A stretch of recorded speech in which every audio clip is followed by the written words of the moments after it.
नमस्कार साथियों, मैं मुकेश बीचर। अभी आपने अगर देखा हो तो पिछले 2-3 दिन से एक वीडियो ट्रेंडिंग पे है। वीडियो बहुत ज़्यादा वायरल हो रहा है, जिसमें एक बच्चा ये कहता है न्यूज़ 18 के एक प्रोग्राम में कि मुझ पर 96 लाख रुपए का कर्ज है। और कर्ज किस बात का है? कर्ज इस बात का है कि ऑनलाइन गेमिंग के चक्कर में और ऑनलाइन सट्टे के चक्कर में। बड़े दुर्भाग्य की बात है कि हमारी सरकारें इस ओर ध्यान नहीं दे रही हैं और इस ऑनलाइन सट्टे को उन्होंने लीगल परमिशन दे रखी है।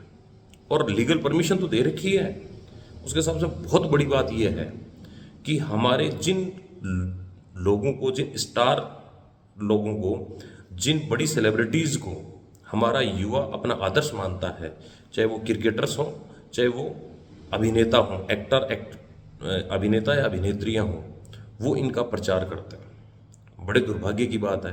हमारे अगर हम प्रचार तंत्र को देखें तो हमारे बहुत बड़े अभिनेता गुटखे का प्रचार करते हैं। हमारे बहुत बड़े अभिनेता ऐसे गेम्स का प्रचार करते हैं जिनमें साफ साफ उनको पता है कि अगर इनकी लत लग गई तो उन बच्चों का क्या होगा।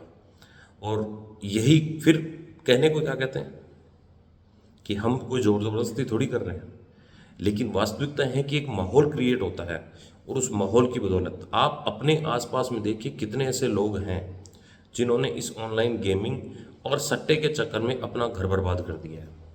और आपको एक बहुत बड़ी ताज्जुब की बात होगी कि मैं सीकर ज़िले के पास का हूँ।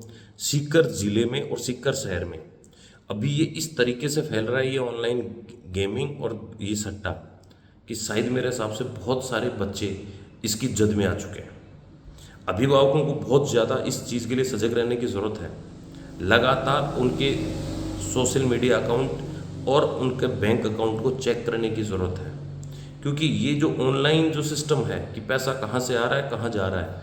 अगर आपका बच्चा एकाएक बहुत ज़्यादा पैसा कमा रहा है, आपका बच्चा एकाएक बहुत ज़्यादा खर्चा कर रहा है, तो वहाँ पर आपको सोच विचार करने की ज़रूरत है कि कहीं ऐसा नहीं हो कि आप उस बच्चे से हाथ धो बैठें। वो बच्चा उस न्यूज़ 18 के प्रोग्राम में कहता है कि मुझ पर 96 लाख रुपए का कर्ज है, मेरी मम्मी पापा मेरा भाई मेरे से बात नहीं करते हैं, मैंने सुसाइड अटेम्प्ट किया है। अब आप सोच सकते हैं कि किस हद तक एक आईआईटी के अंदर पढ़ने वाला बच्चा, एक माँ बाप का सपना होता है कि मेरा बच्चा आईआईटी में, जिस दिन आईआईटी में सिलेक्शन होता है, इंडियन इंस्टीट्यूट ऑफ टेक्नोलॉजी के लिए जेई एडवांस में सिलेक्शन होता है, पूरा परिवार खुशियाँ मनाता है। और वहाँ पर जाकर बच्चा अगर इस प्रकार से किसी बहकावे में आकर, किसी लालच में आकर अगर वो इस तरीके के कदम उठा ले तो उन माँ बाप पर क्या बीतती होगी।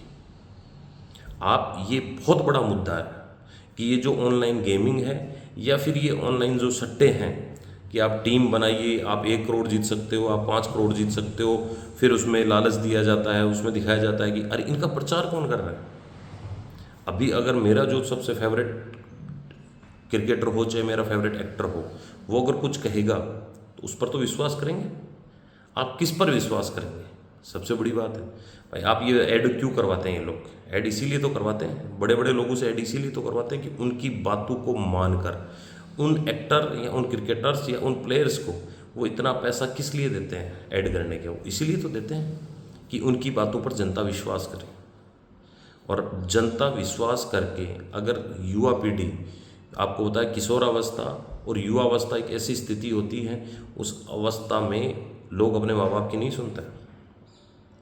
उन्हें उस वक्त दोस्त अच्छे लगते हैं, उन्हें उस वक्त अपनी कही गई बातें अच्छी लगती हैं, उस वक्त उनको वो चीज़ें अच्छी लगती हैं जो वास्तविक तौर पर उनका क्षणिक फ़ायदा जिनमें होता हो।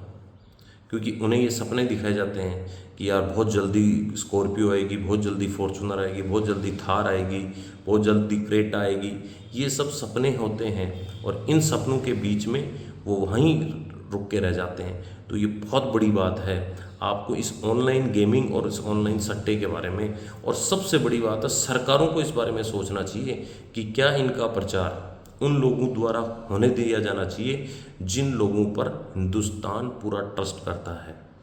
आपकी जानकारी के लिए बता दूं, विदेशों में बहुत बड़े कई देश ऐसे हैं जिन पे आप जो स्टारर होते हैं, जो बड़ी सेलिब्रिटीज होती हैं, वो गुटखे का, इन चीज़ों का प्रचार नहीं कर सकती, बैन है वहाँ पर। लेकिन हिंदुस्तान में पता नहीं क्यों सरकार, क्योंकि सरकार इसलिए सोई रहती है, तो सरकार केवल अपना फ़ायदा देखती है। सरकार ये देखती है कि अगर यहाँ की जनता जागरूक हो गई तो वो हमसे सवाल करने लगेगी। तो आप इस चीज़ को ध्यान करें, इस चीज़ को समझें। बहुत जल्दी ये बहुत बड़ा कुछ घटित होने वाला है अगर हमने नहीं समझा। धन्यवाद।